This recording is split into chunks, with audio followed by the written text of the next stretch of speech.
Master John Madden Juanito in the Parque Acumal, where I hang out a lot every day when I walk 6 blocks from my little house in that direction. I stop here first before I go to the coffee shop to go to work loading videos. Very special little park.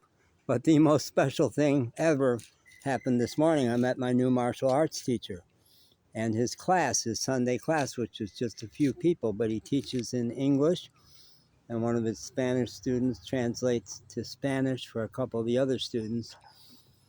And then I went way out in the athletic field to dry out because I was so over the moon excited, and made an audio journal entry for myself about that and said, no, you're not meant to stay here. You need to go back over to the park to do videos about him and about martial arts. But first I stopped at not that place with the red sign. It's another tienda, Abarrotes y Fruteria, something like that. And it's a tiny little store, but they do run my credit card and I'm low on cash. So I went there and I like them a lot. It's a tiny store. It's really an athletic feat to move around in there.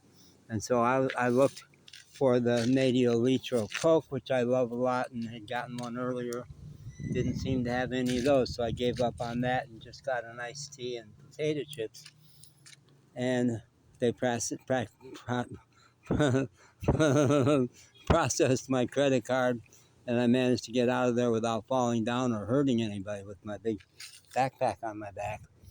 And as I was going out the door, the young kid chased me and said, "You forgot your Coke." I said, "I didn't buy a Coke." He said, "Sure you did. You paid for a Coke." I don't remember paying for it. I said, no, I didn't pay for it. Let me pay you. No, you paid for it. So I got my Coke. So that was magic. But being in there reminded me of, I did Tai Chi for a year in Syracuse, New York, a long time ago. My son was 5, so we're talking 43 years ago. I did Tai Chi for a year.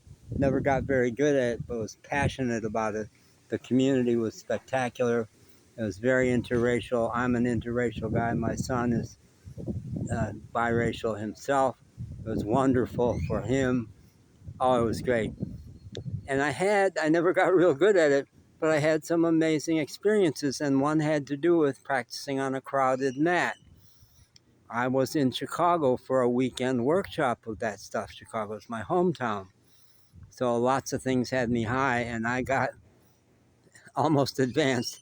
I behaved like a much more senior aikido student.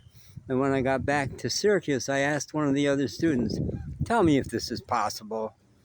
My experience was I was doing a high fall where, in order to not let the other person break your wrist, you flip through the air. You go head over, just feet way up in the air, and come down in a way that you don't get hurt.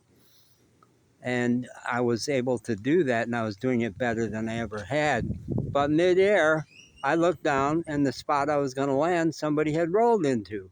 So I said to my friend, can you do this? My experience is that I changed where I was going to come down. Now, how can you do that? There's nothing to push off of.